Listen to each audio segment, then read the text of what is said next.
Hello! Alors, c'est le look lunettes fumées, petit drinks pour notre 5 à 7. Salut tout le monde. Content de te retrouver. Pour vrai, je vais enlever mes lunettes parce qu'avec ça, je ne suis pas capable de lire. C'est notre 5 à 7. Ma fille m'a fait une blague, puis elle dit, tu t'en vas faire ton 5 à 7 inceste. Puis j'ai trouvé ça très drôle. 5 à 7 inceste. 5 à 7 inceste. Hein? Il y a quelque chose de. Je sais pas, il y a comme un petit beat là-dedans. Excellent. Ben, contente que tu sois de retour. On parle des émotions. Une émotion, ça sert à nous, nous démontrer, nous envoyer un message.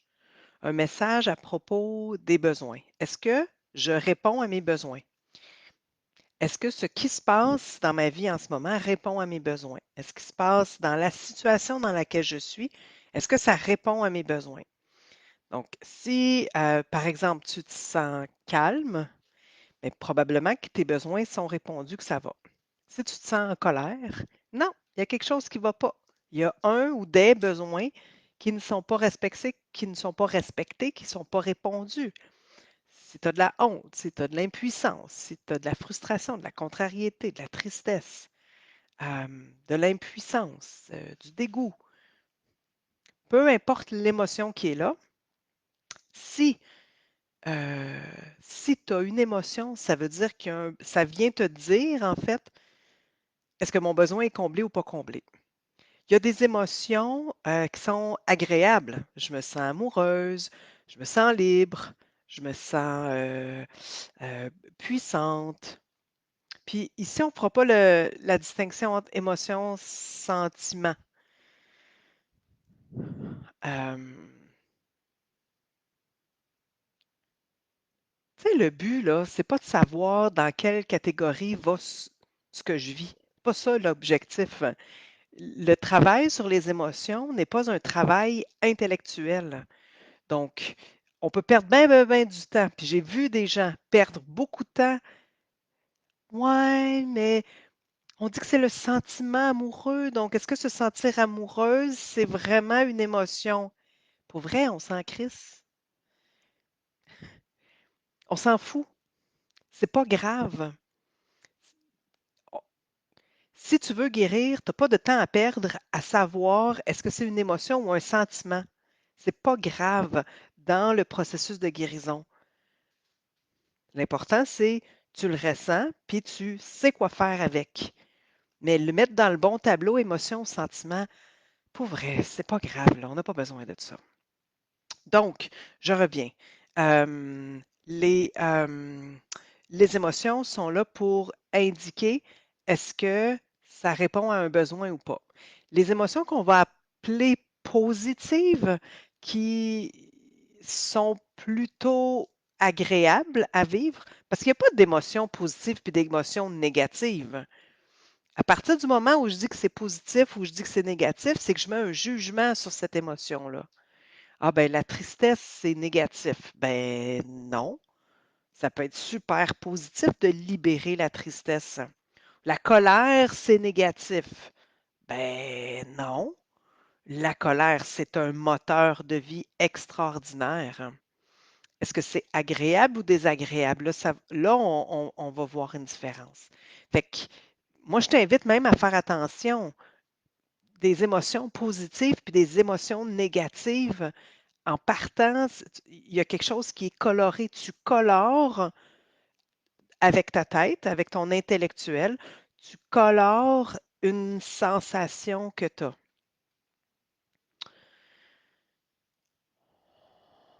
Donc, les émotions agréables sont le fun à vivre, hein? La joie, le fait d'être contenté, le fait d'être amoureux, amoureuse, le fait d'être calme, d'être zen, euh, de se sentir fier. Ce sont des émotions qu'on aime, euh, qu'on aime vivre, hein. C'est pour ça qu'on va les appeler positives. Moi, je t'invite à considérer que ce sont plutôt des émotions agréables. Ça. Il va y avoir des émotions désagréables.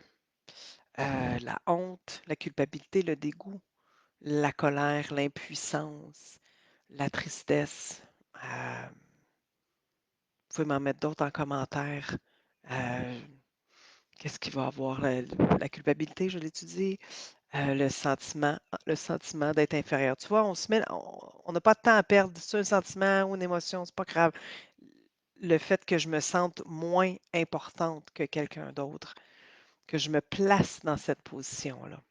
Et ça, c'est plutôt désagréable. Puis ça vient donc me dire, les émotions désagréables viennent me dire, il y a un besoin qui n'est pas répondu. Les émotions agréables viennent me dire, il y a un ou des besoins qui sont répondus. Si je sens que je fais partie de la gang, bien, mon besoin d'appartenance y est répondu. Si je me sens en sécurité, bien, mon besoin de sécurité y est répondu. Si j'ai peur, bien, mon besoin de sécurité n'est pas répondu, n'est pas comblé. Fait que les émotions ne font que venir informer, donner des informations sur ce qui est là. Donc, à quoi ça sert les émotions? C'est ça. Ça vient nous dire est-ce que mes besoins sont répondus ou pas. Pourquoi on a des émotions?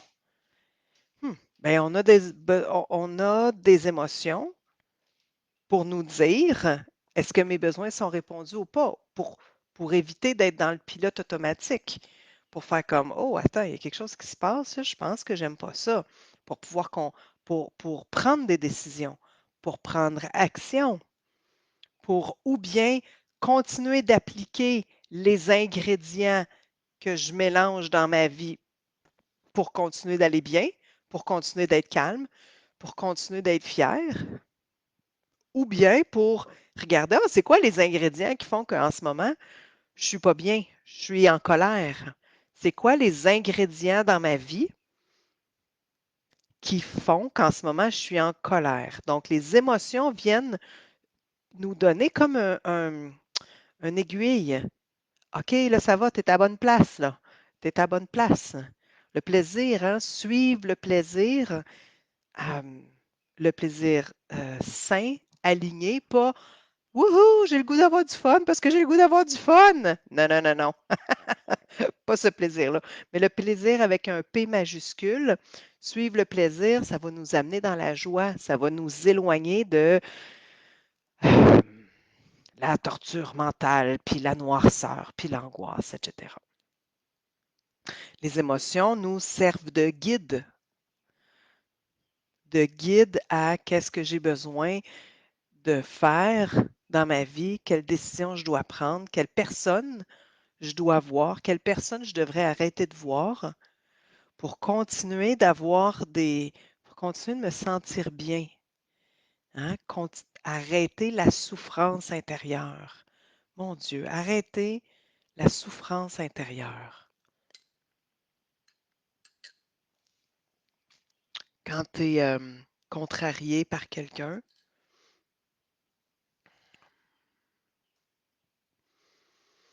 pas quand tu es contrarié, mais quand tu es dans une relation toxique, que ce soit une relation amoureuse, amicale, professionnelle, peu importe, quand tu es dans une relation toxique qui te fait vivre des émotions négatives, peut-être tu as le droit de partir. Tu sais. Peut-être tu as le droit de mettre des limites dans cet environnement-là. Mais si tu ne le sens pas, si tu n'as pas d'émotion, comment tu vas faire pour continuer de te protéger, pour continuer de marcher sur quelque chose qui reste positif, nourrissant, épanouissant pour toi? Le problème avec le problème est le cadeau. Le problème et le cadeau avec les émotions, c'est que elles restent en nous si jamais je vis des choses. Et bon, tu es ici, tu es dans ce groupe-ci, tu as vécu des abus sexuels. Euh, la plupart d'entre nous, c'est quand on était enfant. Euh, donc, tu as accumulé, emmagasiné des émotions désagréables en lien avec les abus que tu as vécus. Euh, un abus sexuel, une agression sexuelle est source de tellement de d'émotions qui arrivent en même temps dans un petit corps, dans une petite tête, pas faite pour gérer tout ça, pas faite pour comprendre tout ce qui se passe, pas faite pour faire du sens avec tout ce qui se passe, puis ça arrive dans le corps. Et souvent, il n'y a pas d'espace pour pouvoir nommer adéquatement ces émotions-là. Oui, il y a certaines femmes, petites filles, qui ont des espaces de plus en plus.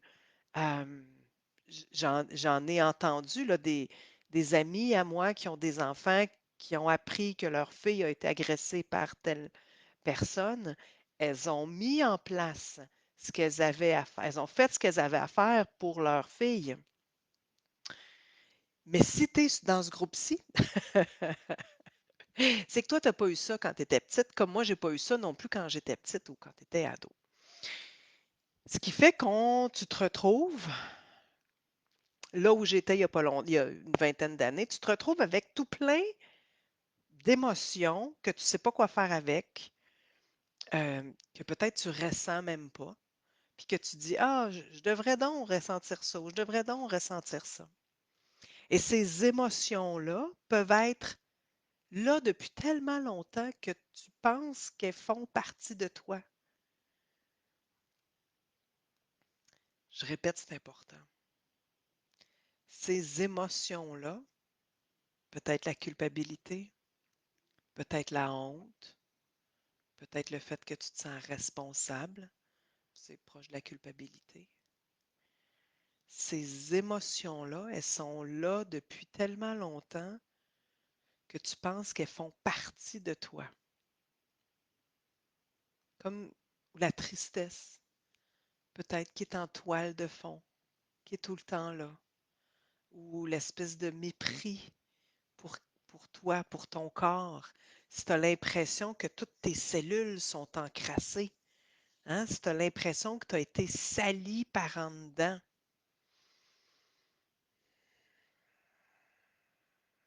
ces émotions-là sont là, ces sensations-là, émotions slash sensations, sont là depuis tellement longtemps que peut-être que tu penses qu'elles font maintenant partie de ton identité. Ce qui n'est pas la vérité. Tu n'es pas ces émotions-là. Tu n'es pas né avec ces émotions-là. Ces émotions-là, tu les as ressenties à force de te faire agresser, à force d'être complètement envahi par ce qui t'arrivait, une fois, deux fois, trois fois, quatre fois, cinq fois, six fois, sept fois. Tu sais, les émotions, c'est pas quelque chose qui est juste dans le cœur. Hein? On va surtout associer, tu sais, les pensées sont dans la tête, les émotions sont dans le cœur, les sensations sont dans le corps. Oui, et en même temps, il y a un aspect très physique aux émotions. Hein? La tristesse, on va la pleurer. La colère, les poings vont se fermer, le visage va se fermer, peut-être les mâchoires vont se fermer. Le mépris, ça va nous prendre par en dedans, le dégoût de soi. Tu vas avoir mal au cœur quand tu as du dégoût. Fait que les émotions sont à la fois dans le cœur et dans le corps.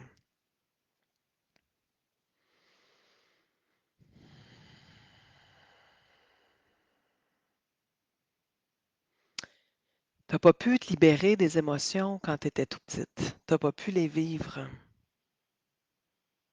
Le dégoût, Gladys. Ouais, ouais. Tu n'as pas pu les vivre. Elles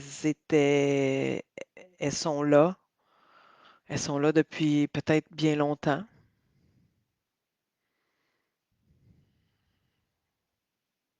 Hum,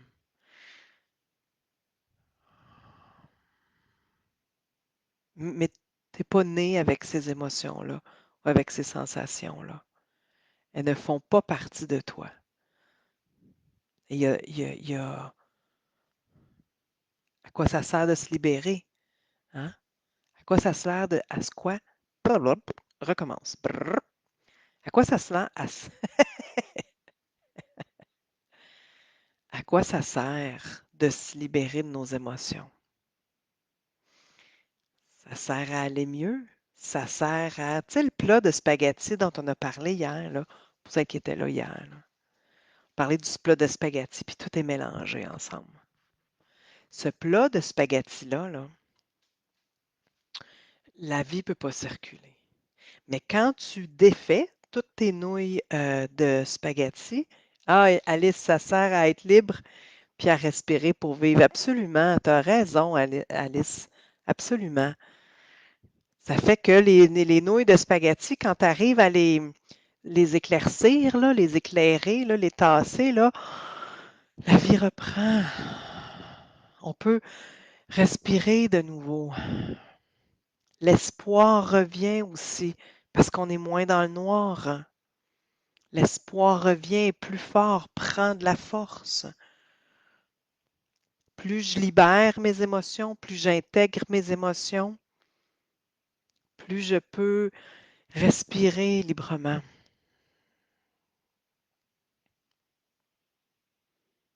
Ouais, puis après, c'est doux et calme, effectivement.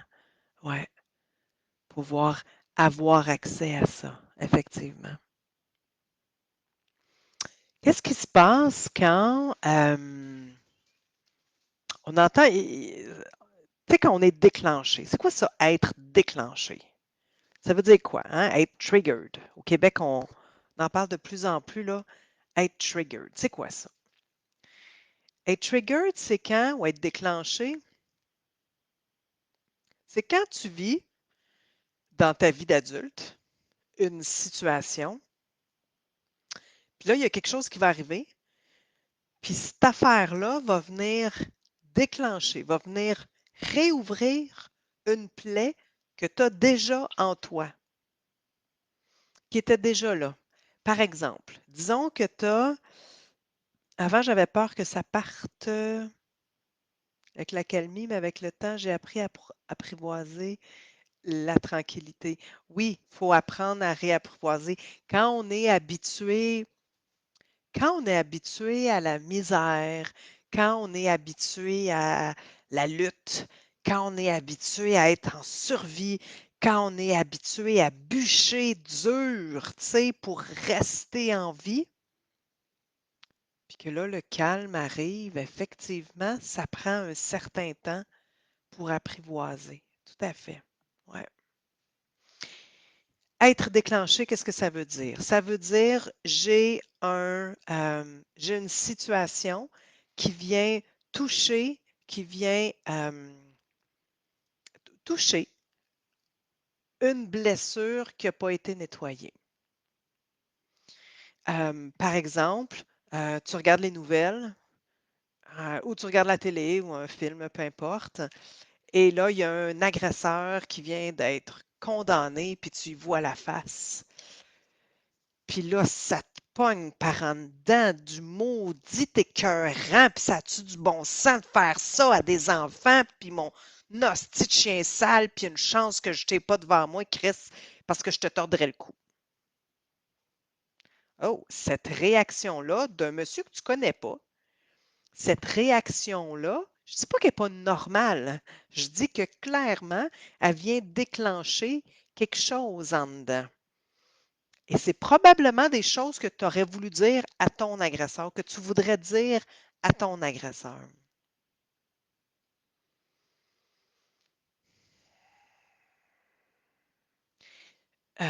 Il faut bénir. Il faut remercier de tout notre cœur les gens autour de nous qui nous déclenchent. Je sais, ça fait ha ha ha, c'est drôle. Oui, puis je le dis, puis je ris de moi en même temps, parce que c'est pas toujours le fun. La petite tranche de vie, il y a 2, 3 semaines, j'étais dans une retraite. À cette retraite-là, il y avait quelqu'un qui, ça allait bien, c'était correct. Et à un moment donné, pendant la retraite, elle a dit quelque chose, parce que moi, je la déclenchais beaucoup, vraiment beaucoup. Mais je ne savais pas. Moi, je faisais juste vivre ma vie de façon euh, respectueuse, mais comme je la vis. Et moi, j'ai pas peur de parler, hein. Peut-être que tu t'en es rendu compte. Moi, j'ai pas peur de parler. Puis quand je suis dans des espaces de cheminement, de guérison, quand je suis dans ces espaces-là, moi, en tant que cliente, si j'ai envie de crier, je crie. Pas dans un sac de partage pendant qu'il y a quelqu'un d'autre qui parle, évidemment, mais quand c'est le moment d'exprimer ce qui est là, moi, j'exprime ce qui est là, puis je ne me gêne pas. Le lendemain, dans le cercle de partage, elle me dit, mais tellement en colère et d'une façon non respectueuse, mais vas-tu te la fermer? J'arrive pas à me concentrer, puis j'arrive pas à faire ce que j'ai à faire. Sachant que j'ai pas crié tout le long, que ça a duré une petite partie, parce que je suis pas capable de crier pendant des heures quand même. Et elle voulait que je me taise. En anglais, shut the fuck up, qu'elle me disait. Sur le coup, ça a comme passé. J'étais plus dans la compassion de cette femme qui euh, a de la misère avec les déclencheurs, pense que c'est moi contre elle. Tu sais, je suis plus dans la compassion. Et tranquillement, je me rends compte que non, non, non, non, non, non, non, non. Elle déclenche aussi quelque chose en moi de toutes ces personnes. Il n'y en a pas tant que ça, mais il y en a de ces personnes sur Facebook qui me disent arrête de parler de guérison d'inceste, ce n'est pas vrai, qui me disent d'une certaine façon shut the fuck up, qui vont ridiculiser parfois mes publications. Je n'ai pas de temps à perdre avec toi, je n'ai pas de temps à perdre avec quelqu'un qui parle de cette façon-là, etc., etc. Et donc, cette femme-là, pour moi, a vraiment, pendant ma retraite, personnifié, j'ai rien contre elle personnellement, mais, mais parce qu'elle m'a dit, moi, c'est ça que c'est venu chercher en moi. C'est tous ces gens qui veulent que j'arrête de parler, j'arrête de dire qu'on peut guérir de l'inceste. Et c'est là le travail de, OK, je suis déclenchée, ça n'a pas rapport avec elle vraiment. Elle, c'est un cadeau qu'elle vient m'apporter. C'est pas cool, c'était pas le fun, là, pendant que j'étais là, puis elle était là, puis elle voulait que je me ferme, puis moi, il fallait que je reste aussi centrée, parce qu'on était au début de la retraite, là. C'était pas fini, là. La retraite n'était pas finie. Et donc, dans tous les autres ateliers, activités, exercices qu'on avait à faire, moi, je voulais pas faire du bruit juste pour la faire chier, ce que l'ancienne Sandra aurait fait. Ah, tu vas voir, je suis capable. Moi, je suis capable de te déranger. Je ne voulais pas tomber là-dedans, parce que si j'étais tombée là-dedans, j'aurais perdu, moi, une opportunité de guérison. Et ça, il n'y en a pas question. Non, je ne perds aucune opportunité de guérison, de développement personnel, de continuer mon cheminement puis mon expansion. Fait que je ne voulais pas aller dans m'a te montrer, tu vas voir que je suis capable de te déranger bien plus, parce que ça, ce n'est pas mon cheminement. Puis je ne voulais pas non plus tomber dans l'autre côté dans ah ben je ne parlerai pas trop fort pour ne pas la déranger, pour qu'elle elle puisse émerger aussi. Juste prendre ma place à moi, ma juste place. Quand j'ai envie de chanter à haute voix, pas à tue-tête, je ne chante pas très bien, à tue-tête, à haute voix, ça c'est pas si mal. Si j'ai envie de chanter, je peux chanter. Si ça vient par en dedans, pas pour la faire chier, elle. Et il est là le travail aussi avec les émotions. OK, je suis déclenchée. Je suis déclenchée par cette personne-là. Je vois où ça m'amène. Ah oui, OK, c'est ça. Et je traverse. Je traverse ça quand même. Qu'est-ce que ça me fait vivre tout ça? Parce que c'est un danger aussi de juste dire, ah ben, je comprends d'où vient mon émotion. J'ai compris. Je comprends d'où vient ma réaction.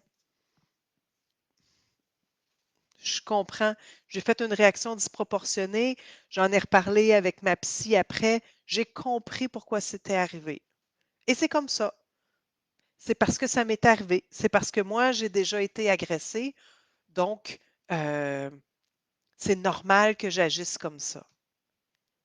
Si tu fonctionnes de cette façon-là, j'allais dire je suis désolée, puis je suis même pas désolée de te dire que ça ne marchera pas. Euh, il y a un peu de fatalisme là-dedans. Ah ben moi, quand ça m'arrive, je me sens rejetée, puis quand je me sens rejetée, ben je fais telle chose, puis quand je fais telle chose, ben je sais que c'est pas bien pour moi, mais c'est comme ça. Moi, je suis comme ça. Ben, t'es pas obligé de rester comme ça. T'es pas obligé de rester comme ça. J'ai pas vu vos photos de vos drinks encore. Il y a juste moi qui montre mon drink. Il est où ton drink? C'est un 5 à 7. Ça prend un petit drink. Même si c'est un thé, même si c'est une bière sans alcool, je sais pas, un verre d'eau, un eau Perrier. Ah. Ça ne fonctionne pas de travailler avec les émotions si tu ne fais que les travailler intellectuellement. Tu peux pleurer toute ta vie. Tu pourrais pleurer toute ta vie, puis ça ne marche pas. Tu pourrais frapper dans un punching bag pour expulser de la colère toute ta vie. Si tu es branché sur ta tête pendant que tu le fais, ça ne marchera pas. Si tu pleures en te disant à quel point c'est épouvantable ce que toi tu as vécu, et oui, entre parenthèses, c'est épouvantable, tu as raison, mais si tu pleures en te rappelant à quel point, et là je vais caricaturer un peu, ah, moi, c'est tellement épouvantable ce que j'ai vécu. Je suis tellement pas chanceuse. Je reviens toujours dans cette même chose, que je me sens abandonnée, puis je me sens rejetée, puis je me sens comme ci, puis je me sens comme ça, puis c'est à cause que j'ai vécu telle affaire, puis telle affaire. Tu vas raconter cette histoire-là comme une cassette sur repeat, puis repeat, puis repeat, puis ça va rester là. Parce que les émotions, ça a rapport avec le cerveau, mais ça n'a pas rapport avec le mental. Fait que oui, il y a une chimie du cerveau là, qui amène des émotions, mais ça n'a pas rapport avec le mental, avec l'intellectuel. Puis pour te libérer d'une émotion, tu dois beaucoup plus que comprendre d'où ça vient, puis pourquoi c'est là. Alors, si tu te limites à, ben moi, j'ai compris pourquoi je suis comme ça, ben c'est ça, tu te limites. C'est pas mauvais en soi, là, c'est bien correct, hein. Tu sais, je suis qui, moi, pour juger? Tu es supposé d'aller jusqu'où dans ton cheminement? Je viens pas juger ça, pas en tout. Et s'il y a quelque chose en dedans qui pétille, qui frétille, qui est insatisfait, si en dedans de toi, il y a quelque chose qui fait que tu es insatisfaite en ce moment, ben ça se peut que c'est parce que tu n'as pas tout à fait appris quoi faire avec tes émotions, avec celles que tu vis dans la vie de tous les jours, puis avec celles que tu as enfuies du passé. Fait que juste en parler des émotions, ça marche pas, c'est pas suffisant. Comprendre d'où elles viennent. Ah oui, c'est parce que j'ai vécu ça, puis j'ai vécu ça, puis là j'ai compris. Juste ça, ce n'est pas suffisant. Pointer le trigger. Hein? Ah ben c'est de sa faute. Ah ben oui, mais c'est parce que lui qui est pas correct ou elle est pas correcte. Puis c'est pour ça que je vis cette émotion-là. Là, tu mets, le vois-tu à quel point tu mets À l'extérieur de toi. Coucou. Suzanne qui dit coucou, j'ai mis mes écouteurs et j'écoute en faisant ma vaisselle. Vraiment intéressant ce que tu dis, je fais beaucoup de liens. Good! Ah ben, je suis contente. Effectivement, c'est une bonne idée de Suzanne de faire ça. Bonne vaisselle, Suzanne. Je vais aller faire la mienne après. Pointer le trigger, ça marche pas non plus. C'est de sa faute. C'est de sa faute à lui, c'est de sa faute à elle. Le vois-tu à quel point tu mets le pouvoir dans les mains de l'autre quand tu dis que c'est de sa faute?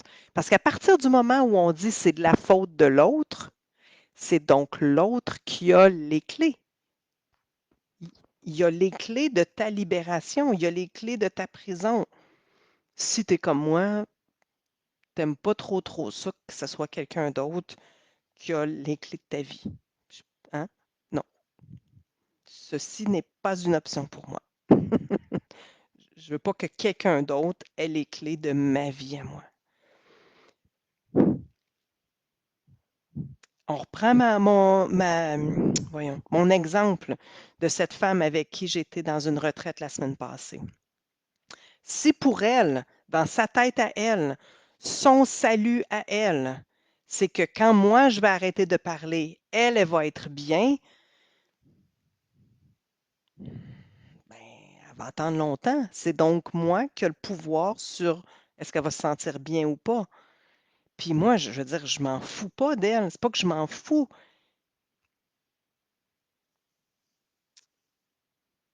mais en tout respect, en respectant mon espace, puis son espace, puis nos espaces communs, je vais vivre ma vie. J'ai rien fait de mal, là. Ce que j'ai fait, c'était encourager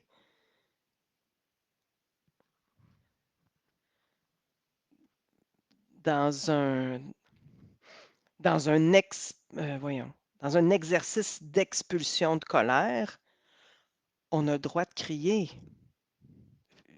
Viens pas me dire de me fermer la gueule. Tu sais, ça marche pas ton affaire, là. Puis si moi je me ferme la gueule, toi, tu vas pouvoir le faire. Ça marche pas, là. Viens-t'en, rentre avec moi, viens-t'en avec nous autres, parce qu'on était plusieurs. Viens-t'en avec nous autres, tu vas voir, ça va être le fun. Fait qu'à partir du moment où c'est de la faute de l'autre que tu as telle émotion, tu donnes ton pouvoir à quelqu'un d'autre. Malheureusement. Petite gorgée. Ah. Ah là là.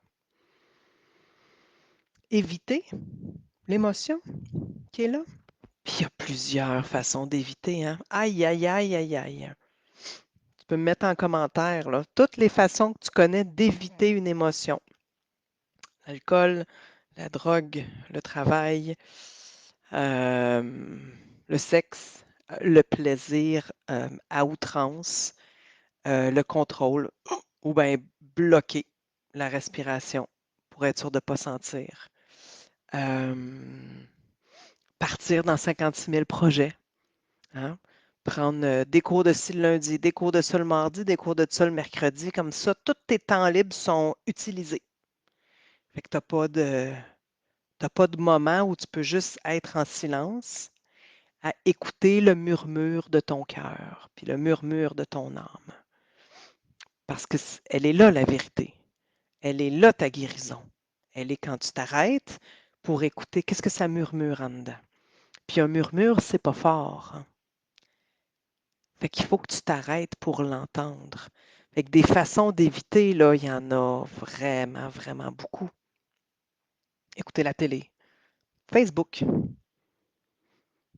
T'es une pro de l'évitement, Suzanne. Plein de projets.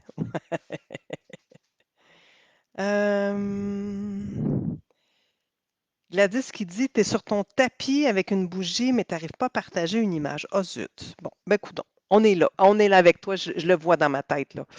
Ton tapis avec ta bougie. C'est un beau petit rituel que tu te fais. C'est cool. Fait qu'éviter les émotions, ça ne va pas t'amener nulle part non plus. Choisir d'aller dans le beau. Peut-être quelqu'un qui écoute en ce moment qui va se retrouver aussi. Choisir d'aller dans le beau. Ah, tiens, je suis confrontée à je suis confrontée à une émotion difficile. Non, je vais tourner la page, je vais faire d'autres choses, puis je vais aller dans quelque chose qui est plus facile. Ah, il y a de la colère. Non, je veux pas aller dans la colère. Fait que j'aime pas ce que je dessine, ou j'aime pas ce que je vois, ou j'aime pas ce que je ressens. Fait que je vais aller ailleurs. Je veux pas sentir cette affaire-là. Hein? Choisir d'aller dans le beau. Moi, j'étais comme ça au début. Moi, j'ai beaucoup dessiné. Pour celles qui me connaissent, là, j'ai beaucoup dessiné sur mon chemin de guérison. Puis je dessinais. J'avais appris à dessiner comme ma thérapeute me l'avait montré. Fait que je dessinais. Puis quand il y avait trop de noir ou de brun, là, je n'étais pas contente, j'aimais pas ça. Et je choisissais de mettre des couleurs plus lumineuses. Tu sais. Ah, je vais mettre un peu de jaune ici, puis je vais mettre un peu de vert lime, tu sais, pour alléger. Non, ça, c'est aussi une façon d'éviter. J'étais bonne, moi, pour faire ça. Mais c'est une façon d'éviter ce qui est là. La lumière viendra. La lumière va venir.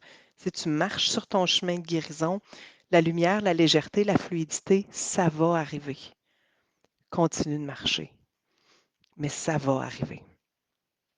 Mais viens pas interférer avec le processus. Parce qu'alors, tu évites, tu t'en vas ailleurs. C'est pas toujours le fun, ce processus-là. Être en contact avec les émotions qui ont été difficiles à l'époque, bien, c'est encore difficile aujourd'hui. Mais euh, et donc, si tu quittes quand quand ça s'approche de toi, si tu quittes, tu perds une possibilité de guérison. Puis la remplacer par autre chose. Ça, j'entends ça chez les femmes que je rencontre plein de monde. Mais il y a même des thérapeutes qui vont aller là-dedans. Tu sais, par exemple, OK, je vis de la colère. OK, ta colère, elle est où? Elle est dans mon ventre. Elle est comment? C'est une grosse boule noire. OK, elle a tu sais, quelle forme?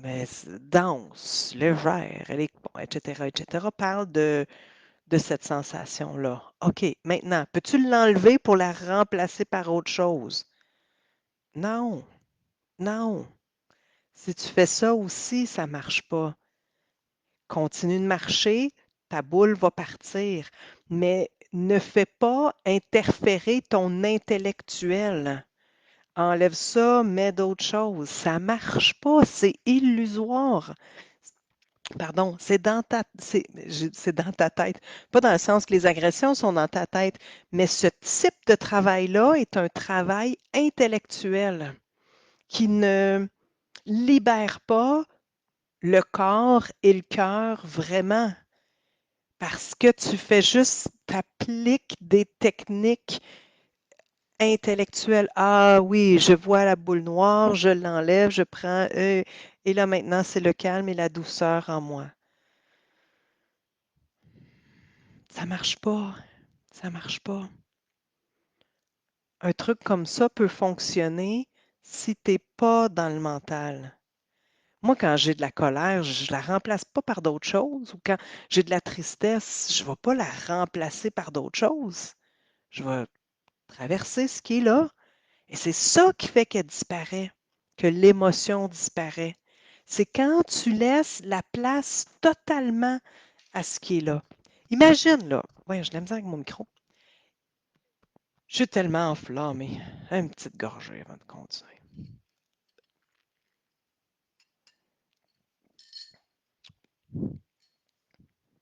Imagine, là, une petite fille de 5 ans. Ah, j'ai perdu mon idée. Ah oui, c'est ça. Une petite fille de 5 ans, 6 ans, 7 ans, 8 ans. Elle se fait agresser. T'es pogné avec la colère. T'es pogné avec du dégoût. T'es pogné avec la honte. T'es pogné avec la culpabilité parce que le monsieur ou la madame qui t'a fait ça t'a dit, chut, faut pas en parler. Si t'en parles, ça va briser toute la famille. Maman, elle va être tellement triste. Si tu dis ça, maman va être tellement triste. Fait que toi, Chris, tu te tiens les fesses serrées, tu veux pas faire de peine à ta mère, tu veux pas que toute la voyons, la famille collapse, là, tu sais, que la famille tombe en ruine, fait que tu fermes ta gueule, tu sais. Mais tout ça, c'est pognant dedans de toi, là. Et ces espaces-là ont simplement besoin d'être entendus, d'être reconnus, d'être vus, de ne plus être refoulés.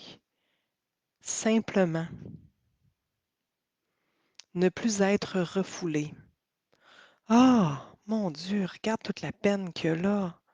Ah, mon Dieu, regarde toute la colère qu'il y a là. Oh my God, j'avais pas pris conscience à quel point j'avais honte.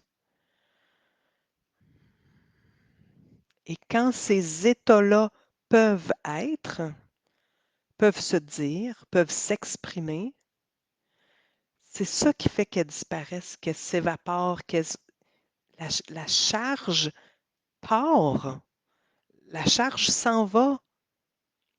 On a encore les... Je me rappelle de ce que j'ai vécu. Je me rappelle de tout ce que j'ai vécu. Il n'y a pas de colère, il n'y a pas de honte, il n'y a pas de culpabilité accrochée, il y a plus ces émotions-là. Il y a plus de sensations non plus. Le souvenir reste, mais les émotions attachées, accrochées à ce souvenir-là sont parties. Parce elles ont pu être dévoilées, elles ont pu être, ces espaces-là ont pu être dits, être partagés,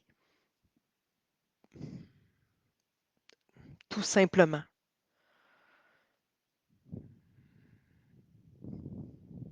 Et c'est ça qui est profondément libérateur.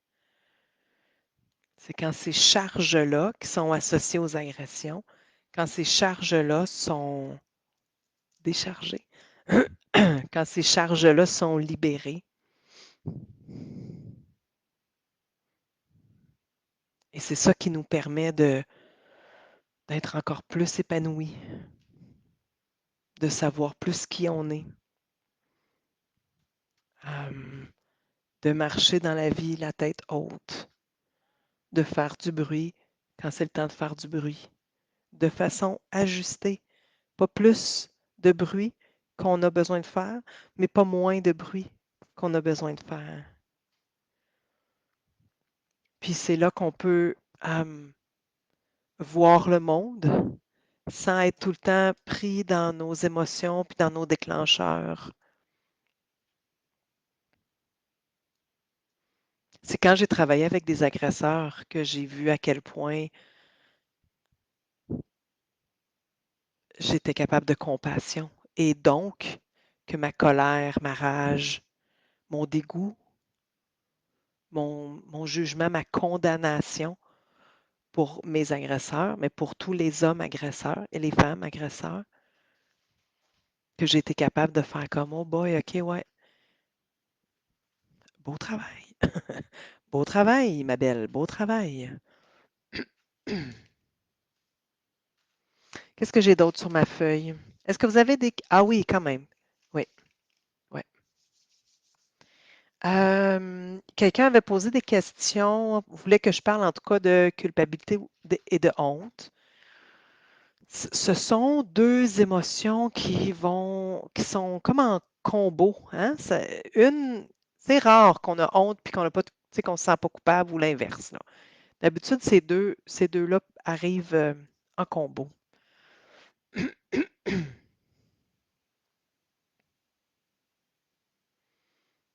Et la honte, surtout la honte, encore plus la honte que la culpabilité, va se libérer euh, au contact de l'autre.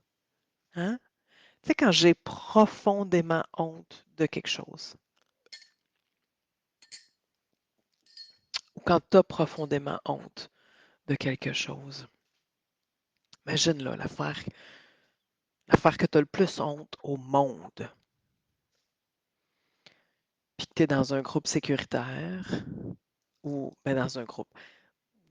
avec des amis ou avec un conjoint, une conjointe ou dans un groupe, mais que tu es avec des gens en qui tu as profondément confiance, puis que tu as peur pareil, mais que tu décides de dire ce dont tu as le plus honte. Puis finalement, tu reçois de l'approbation, de la compassion, de la reconnaissance. Hey, bravo, c'est pas facile de dire ce que tu as dit. T'es donc bien courageuse. Traverser la honte ne se fait pas toute seule. Traverser la honte ne se fait pas toute seule. Parce que la honte implique le regard de quelqu'un d'autre. Oui, j'ai honte de ce que j'ai fait, mais parce que quelqu'un d'autre m'a fait quelque chose. La honte implique qu'il y a quelque chose en moi qui est sale, qui n'est pas correct. Il ne faut pas que les gens voient ça.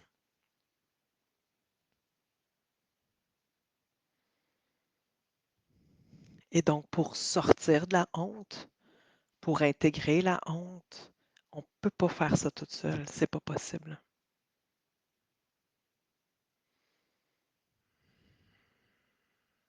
Puis la culpabilité qui va assez main dans la main là, avec la honte, ben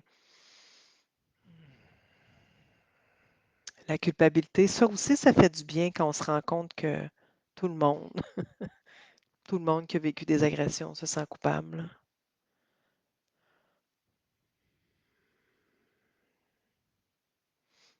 Puis, tu sais, c'est très guérissant aussi de dire à quelqu'un, ouais, ouais, mais non, mais toi, c'est pas de ta faute ce qui t'est arrivé, là. C'est ton agresseur qui était pas correct. Ah, OK. Fait que si je dis ça à l'autre, peut-être que ça s'applique à moi aussi. Tu sais, il y a tout un.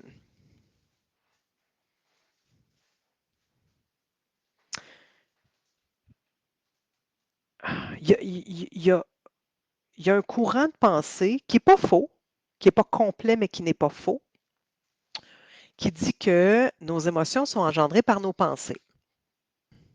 Ben, on peut y aller avec ça. OK. Tu vois un agresseur qui passe à la télé euh, parce qu'il est coupable, il est enfermé, il s'en va en prison, bon, etc. Je reprends le même exemple. Et là, tu dis, ah ben, l'esti, c'est bien fait pour lui, puis es-tu pas dégueulasse, puis nanana, puis là, tu te pompes, tu sais. Puis là, ce qui résulte de ça, c'est que t'es pas bien, t'es en crise,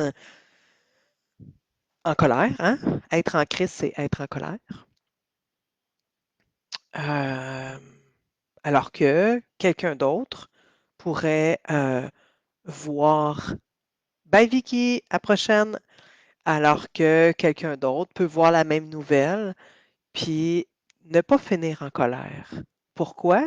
C'est parce que la pensée, l'autre personne peut faire comme ah, c'est donc bien dommage ou ah, je sais pas, j'ai de la tristesse pour ses enfants ou pour j'ai de la tristesse pour sa femme ou oh mon Dieu, sa femme doit donc avoir honte de voir que son mari a fait ça ou ah, la mère de cet homme-là doit donc avoir honte que son fils ait fait ça, tu sais, elle doit donc se sentir coupable. Bon, fait qu'il y en a qui vont être en colère parce qu'elles vont avoir eu des pensées de colère. Ah, le maudit. Puis il y en a qui vont être plus dans la honte ou dans la compassion pour la mère parce qu'elles vont se dire oh mon Dieu, elle doit donc se sentir mal. Fait que nos émotions sont engendrées par nos pensées. Fait qu'une façon de travailler nos émotions, c'est aussi de changer nos pensées. Mais ça, c'est dans le moment présent. Ça compte pas pour les émotions qui ont été vécues avant puis qui ont été refoulées d'avant. Je me rappelle pas. Des fois, je suis le flow, puis je me rappelle pas pourquoi je suis rendue là. Colère. Ah oui, c'est ça, j'étais à culpabilité puis à honte. Ouais. Fait qu'il y a moyen de restructurer la pensée pour dire, ben voyons, je suis pas coupable, dans le fond, c'est lui qui est coupable. Il y a moyen de travailler avec la pensée, avec le mental, pour restructurer, puis aller dans quelque chose qui est plus vrai, hein? Parce qu'une enfant n'est jamais responsable de l'agression sexuelle qu'elle a vécue. Une adolescente n'est jamais responsable de l'agression sexuelle qu'elle a vécue. Une femme adulte n'est jamais responsable de l'agression sexuelle qu'elle a vécue. Fait qu'il y a toujours moyen aussi de travailler avec les pensées. Et cela n'est pas suffisant. Je ne sais pas si je vais le dire assez souvent, mais cela n'est pas suffisant pour vraiment aller en profondeur. La colère, parce qu'il y a eu une autre question par rapport à la colère aussi. Euh, la colère, c'est souvent une émotion difficile, la colère, pour toutes sortes de raisons. Euh, Chez les femmes, la colère n'a pas été enseignée correctement, elle a été bafouée. Tu sais, les femmes, on n'a pas le droit d'être en colère. Une femme en colère, c'est pas beau. Une femme qui sacre, c'est pas beau.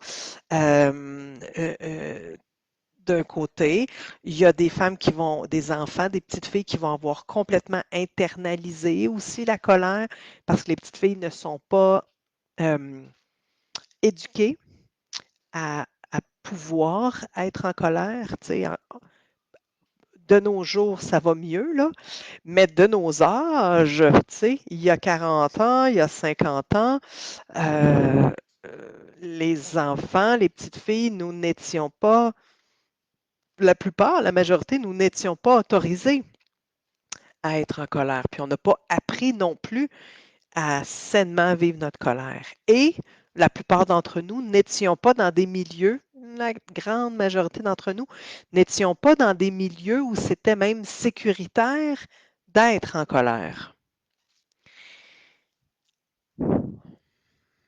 Donc la colère, elle est soit difficile à aller chercher, difficile à ressentir. Euh, Chez les gens qui l'ont beaucoup supprimé, suppressé, refoulé. Moi, j'étais complètement l'inverse. Moi, je vous l'ai dit hier, j'étais un gorille, j'étais enragée tout le temps, ça avait juste pas de bon sens, mais c'était pas mieux. C'était pas mieux parce que moi, j'avais mélangé agressivité, colère, violence, contrôle. Je vais tout mélanger ça. Fait que moi, je pensais qu'exprimer ma colère, c'était varger sur un punching bag. Jusqu'à plus de souffle, tu sais, mais je n'étais pas connectée. Fait que c'est pas mieux. C'est pas plus connecté, en fait.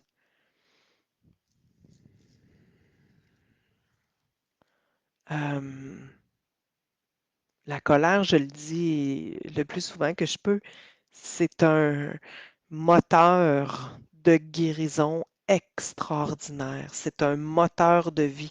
C'est un moteur de changement. C'est quelque chose qui va nous propulser parce qu'on est tanné d'être pas bien, puis on est tanné d'être dans la misère, puis on est tanné d'être fâché, ou on est tanné de pleurer, ou on est tanné d'être pogné, ou on est tanné de ne pas avoir une sexualité épanouissante. Fait qu'on est bien écœuré de ça, bien en colère de ça, puis là, on décide de passer à l'action. Fait que la colère, moi, j'aime beaucoup la colère. Je l'ai dit, je pense, hier. La rage, c'est la colère qui est mélangée avec l'impuissance. Quand la colère devient tellement forte, tellement récurrente, et que ça se mélange avec l'impuissance, c'est là qu'on tombe dans la rage. Il y a une différence entre la rage et la colère. Oui, on continue avec ce super moteur. Tu as raison, Bénédicte. Ouais. À juste se laisser émerger, avoir le droit. Avoir le droit d'être en colère. Juste se donner le droit d'être en colère. Donner la possibilité à cet espace-là, en toi, qui est en colère, puis qui a le droit d'être en colère, puis que c'est légitime, puis que c'est normal, et que c'est sain. C'est sain d'être en colère quand on vit une agression sexuelle. C'est sain d'être en colère quand on vit une violation de notre intégrité physique. C'est une très bonne chose. C'est signe de santé. Pourquoi elle est si compliquée à sortir, misère? Ben parce que ça fait des années qu'elle est pognée, qu'elle est enfouie. Euh, j'ai envie de dire aussi, tu sais, que pour les femmes qui regardent en vrai, en vrai, en, en live ou en replay, quand il y a eu quelqu'un autour, quand tu étais enfant, s'il y a eu quelqu'un autour de toi qui était violent, ça va être encore plus difficile parce que tu mélanges colère, agressivité, violence. Et si quelqu'un autour de toi était violent, tu sais ce que ça fait. Tu ne veux pas ressembler à cette personne-là. Et donc, tu ne veux pas faire de ce qu'on appelle crise de colère. Mais une crise de colère, c'est pas de la violence, là. C'est deux choses différentes. Mais dans la perception de l'enfant, si la colère s'est associée à la violence puis à l'agressivité, c'est comme ça que la personne va grandir.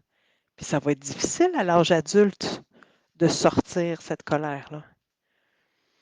Ça va être difficile parce que c'est contre tout ce qu'elle veut. C'est contre tout ce qu'elle veut. Une enfant qui a vécu dans un milieu où il y a de la violence, qui en a pris conscience et qui dit, moi, je ne veux pas retourner là. Je ne veux pas faire subir ça. Je ne veux pas ressembler à papa ou à maman qui était violente. Cet enfant-là va avoir internalisé, il ne faut pas toucher à la colère. Parce que la colère, ça fait des gens comme maman ou comme papa. Moi, je ne veux pas toucher à ça, je ne veux pas devenir ça. La petite a grandi comme ça et la croyance qui a été forgée au fil des années, au fil des 20, 30, 40, 50 années, des fois, ça a été non, faut pas, tu ne peux pas faire ça. Puis si ce n'est pas un parent violent, c'est toutes les croyances de oui, mais toi, t'as pas, toi, tu n'es pas importante. Toutes les croyances, les jugements que tu as entendus, mais toi, tu n'es pas importante, toi, ce que tu vis, toutes ces croyances-là que tu as développées, que tu as introjectées, que tu as pris pour toi-même, que tu penses que c'est ton opinion, mais qu'en fait, ce sont des paroles de quelqu'un d'autre. Tout ça aussi, ça fait que c'est difficile à ressortir plus tard. Parce que ça fait partie de l'identité de je ne veux pas, moi, devenir violente. Et si colère égale violence, ben non, danger, reste loin. Non, non, il n'y en a pas question. Je n'irai pas là. Je n'irai absolument pas là.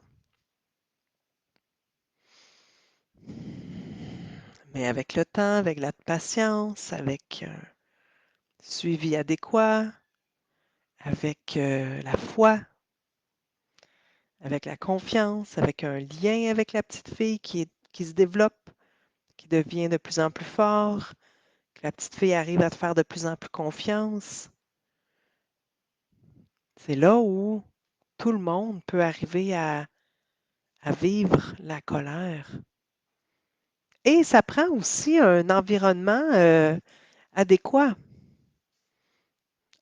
Moi, ça va, tu sais, les voisins sont loin, puis il y a des murs de béton. Fait que moi, je pourrais crier dans ma maison. Je pourrais tapocher sur mon oreiller, ou sur un punching bag, c'est correct. Des fois, il y a des gens qui habitent dans des appartements où les murs sont un peu en carton. Fait que c'est sûr qu'il y a tout ce jugement-là aussi de mais je peux pas faire ça. Je peux pas faire ça chez moi, les voisins vont m'entendre. Fait qu'il y a tout ça aussi qui limite, qui est pas quelque chose qui appartient au passé, mais qui peut être une limite. Et je pense qu'il y a différentes cultures aussi. Pour avoir habité en France 2 ans, je ne suis pas certaine à quel point dans tous les milieux, la colère est bienvenue. Peut-être au Québec, il y a quelque chose où on est plus... notre civilisation est moins vieille, on est moins enraciné dans quelque chose de solide puis de fort, puis on est plus, je sais pas comment dire, mais capable de se, on est moins comme traditionnellement ancré dans c'est comme ça qu'on fait les choses, hein. Notre continent est tellement jeune. En tout cas, notre civilisation, là, entre guillemets, est tellement jeune par rapport à l'Europe. Fait qu'il y a peut-être quelque chose dans les racines de la culture qui fait qu'au Québec, il y a quelque chose de plus ouvert, plus libre, entre guillemets, par rapport à ça. Alors qu'il y a des codes plus importants, plus imposants euh, en France. Ouais, ouais. Fait il y a peut-être un peu de ça, sans dire qu'est-ce qui est plus important, qu'est-ce qui est mieux, moins bon. Pas des reproches, là, mais je pense qu'il y a quelque chose de plus hiérarchisé, en tout cas en France. Quelque chose de plus hiérarchisé, de c'est comme ça, puis on parle pas comme si à quelqu'un de telle caste, presque. Puis toi, tu peux parler comme ça à quelqu'un qui est ton inférieur. Il y a comme, moi, j'avais senti ça, là. Fait il y a peut-être, on est peut-être un petit peu plus, je sais pas, lousse au Québec. Ces choses-là, on voit pas vraiment, sauf dans des milieux de travail bien précis, mais on voit pas vraiment ça. Fait qu'il y a peut-être une ouverture à vivre nos émotions plus facile au Québec qu'en Europe, n'étant pas une experte européenne quand même. Merci d'avoir été là. Ça a été un plaisir, évidemment. Si tu regardes en replay, mets-moi tes questions en commentaire, mets-moi ton hashtag replay. Ça me fait vraiment toujours plaisir de savoir avec qui je passe du temps et je réponds à toutes les questions. On se redonne rendez-vous pour notre 5 à 7 demain, évidemment. Et d'ici là, je te souhaite une bonne journée, bonne nuit, bonne guérison. À demain. Salut.